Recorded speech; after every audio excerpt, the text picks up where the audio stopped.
Assalamualaikum warahmatullahi wabarakatuh. Bagaimana kabar kalian semua? Semoga dalam keadaan sehat walafiat serta mendapatkan perlindungan oleh Allah Subhanahu wa taala. Jadi Bapak akan menemani kalian dalam melaksanakan pembelajaran SKI, yang mana pembelajaran SKI ini termasuk komponen pai pecah. SKI tersebut yaitu Sejarah Kebudayaan Islam, yang mana pelajaran hari ini kita akan mengetahui bagaimana riwayat hidup Sunan Gresik, yang mana beliau adalah salah satu tokoh dari Wali Songo yang berada di Jawa Timur. Sebelum kita mulai pembelajaran, marilah kita berdoa. Bismillahirrahmanirrahim. Rabbi zidni ilma warzuqni fahma walhamdulillahi rabbil alamin. Nah, baiklah, kita langsung ke persepsi. Sunan Gresik merupakan salah satu tokoh Wali Songo yang berjasa dalam menyebarkan agama Islam di Pulau Jawa, terutama di daerah Gresik. Nah, kalian tahu di mana wilayah Gresik tersebut? Yaitu di Pulau Jawa Timur. Sunan Gresik dikenal memiliki budi pekerti yang sangat baik, toleran di masyarakat. Tiba-tiba di Gresik, Sunan Gresik tidak langsung melakukan penyebaran agama Islam, namun beliau keliling kota terlebih dahulu untuk mengenal karakter budaya masyarakat setempat. Ternyata pada saat itu masyarakat Gresik telah memeluk agama Hindu dan Buddha. Hal ini menjadi kesulitan dan tantangan tersendiri bagi Sunan Gresik dalam menyebarkan ajaran Islam. Lalu, apakah Sunan Gresik mampu menghadapi tantangan tersebut? Nah, kita lihat biografi Sunan Gresik. Sunan Gresik atau Maulana Malik Ibrahim memiliki nama asli Makdum Ibrahim As-Samarkandi. Beliau diperkirakan lahir di As-Samarkand, wilayah Uzbekistan yang terletak di Asia Tengah. Pada abad ke-14, beliau juga disebut Syekh Maghribi karena nenek moyangnya berasal dari Maghrib atau Maroko. Akan tetapi, masyarakat Jawa mengenalnya dengan Sunan Gresik. Beliau bersaudara dengan Maulana Ishaq, ulama terkenal di Samudra Pasai. Dakwah dilakukan Sunan Gresik tidak berjalan dengan mudah. Banyak kesulitan dan tantangan yang dihadapi beliau dari masyarakat sekitar yang sudah memiliki agama Hindu dan Buddha. Sunan Gresik tidak langsung menentang adat istiadat yang ada di masyarakat Jawa, seperti melakukan sesajen, menyembah pohon dan batu, serta mengaramatkan tempat tertentu. Namun, beliau menghadapinya dengan arif dan bijaksana. Nah, sesuai dengan peribahasa, di mana bumi dipijak, di situ langit dijunjung. Disebut Syekh Maghribi, Maulana Malik Ibrahim atau Sunan Gresik juga dikenal dengan nama kakek bantal. Hal ini karena kebiasaan beliau meletakkan Al-Quran dan hadis di atas bantal ketika mengajar murid-muridnya. Silsilah keturunan beliau tersambung dengan Nabi Muhammad SAW melalui Fatimah Az-Zahra dan Ali bin Abi Thalib dari jalur Husain bin Ali. Pada tahun 1371 Masehi, Sunan Gresik datang ke Pulau Jawa dengan saudaranya Maulana Mahpur, Sayyid Yusuf Mahrabi, dan 40 orang penggiring. Mereka datang ke Pulau Jawa untuk menyebarkan agama Islam sambil berdagang. Desa Sembalo menjadi daerah yang pertama kali dituju, sebuah tempat dekat dengan Desa Laran, Kabupaten Gresik. Sekitar 9 km dari arah utara kota Gresik, lokasinya tidak jauh dari makam Fatimah binti Maimun.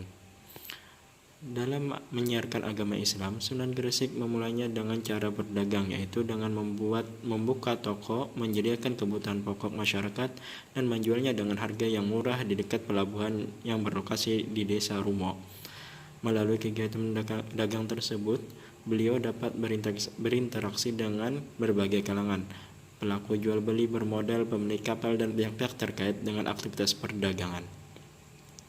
Selain itu, beliau juga belajar bahasa daerah untuk mempermudah komunikasi dan kelancaran dakwahnya, sehingga dalam waktu yang relatif singkat, Maulana Malik Ibrahim dapat menyelesaikan diri dengan masyarakat, baik dalam menghadiri upacara-upacara perkawinan maupun acara-acara lainnya.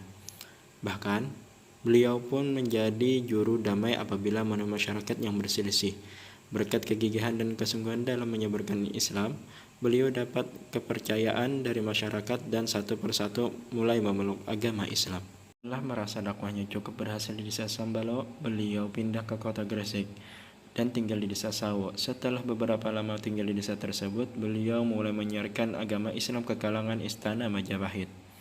Sunan Gresik wafat pada hari Senin 12 Rabiul Awal 822 Hijriah bertepatan dengan 8 April 1419 Masehi. Tanggal wafatnya tertera pada prasasti makamnya di Desa Gapura, Kota Gresik, Jawa Timur.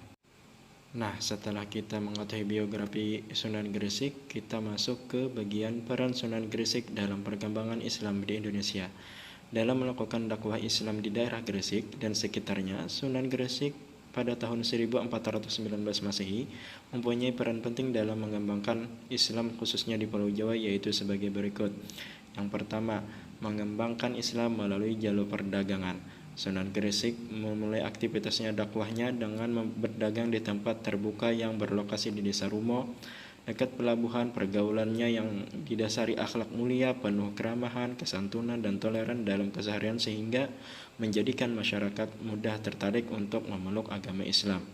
Sunan Gresik memilih lokasi dakwah dekat pelabuhan agar dapat langsung berhubungan dengan aktivitas dagang yang berada di daerah pesisir pantai yang menjadi pusat kegiatan ekonomi masyarakat. Dengan demikian, Sunan Gresik banyak berinteraksi dengan pedagang yang berada di wilayah Jawa dan daerah lainnya. Kemudian yang kedua, mendakwahkan Islam kepada keluarga kerajaan Majapahit. Setelah membentuk komunitas muslim di Pesucinan dan berada dekat dengan daerah pelabuhan pantai utara Gresik, Sunan Gresik berkesempatan menyampaikan dakwah Islam bersamaan dengan aktivitas perdagangan. Ia menyampaikan dengan penuh kesantunan dan akhlak mulia. Satu persatu pemeluk Islam tersebut bertambah dari hari ke hari. Setelah merasa dakwahnya berhasil di Sembalo, Sunan Gresik pindah ke kota Gresik dan tinggal di Desa Sawo. Dakwahnya pun merambah pada kekeluargaan kerajaan Majapahit yang saat itu dipimpin oleh Raja Brawijaya. Kedatangannya ke pusat kerajaan disambut baik walaupun sang raja belum bersedia memeluk Islam. Karena adanya hubungan baik dengan kerajaan dalam hubungan dagang, Maulana Malik Ibrahim diangkat menjadi Syah Bandar di Gresik dan diperbolehkan menyebarkan agama Islam di Gresik. Pada saat itu, Sunan Gresik diberikan hadiah sebidang tanah di pinggiran kota Gresik. Sebagai penghargaan kepadanya, tempat ini kemudian dikenal dengan kota Gapura, dengan Desa Gapura. Hubungan baik Sunan Gresik dengan keluarga kerajaan dengan menunjukkan sikap santun, arif, dan bijaksana mengantarkannya diangkat menjadi penasihat raja serta menjadi guru para pangeran. Hubungan baik Sunan Gresik dengan keluarga kerajaan dengan menunjukkan sikap santun, arif, dan bijaksana mengantarkannya diangkat menjadi penasihat raja serta menjadi guru para pangeran. Dakwah Sunan Gresik kepada keluarga Raja Majapahit yang sedang mengalami masa kemunduran dibuktikan adanya dengan tulisan yang terukir dalam bahasa Arab yang menjelaskan kedudukan dalam keluarga kerajaan. Dari dakwahnya Islam terus berkembang di berbagai kalangan. Nah, kemudian yang ketiga, mendirikan masjid dan pesantren. Seiringnya berjalan waktu, masyarakat Gresik semakin tertarik memeluk Islam karena sosok Sunan Gresik yang santun, dermawan, dan toleran. Kondisi ini mendorongnya membangun Masjid Pesucinan yang kini dikenal dengan Masjid Maulana Malik Ibrahim. Terletak di Salaran, Kecamatan Manyar, wilayah pesisir utara Gresik.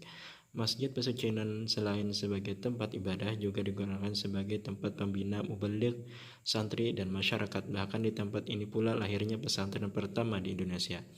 Sunan Gresik tidak hanya mengajarkan agama, tetapi beliau juga mengajarkan pengetahuan tentang teknik irigasi persawahan dan tambak yang bertujuan untuk memajukan ekonomi masyarakat pesisir di sekitar pantai utara Gresik.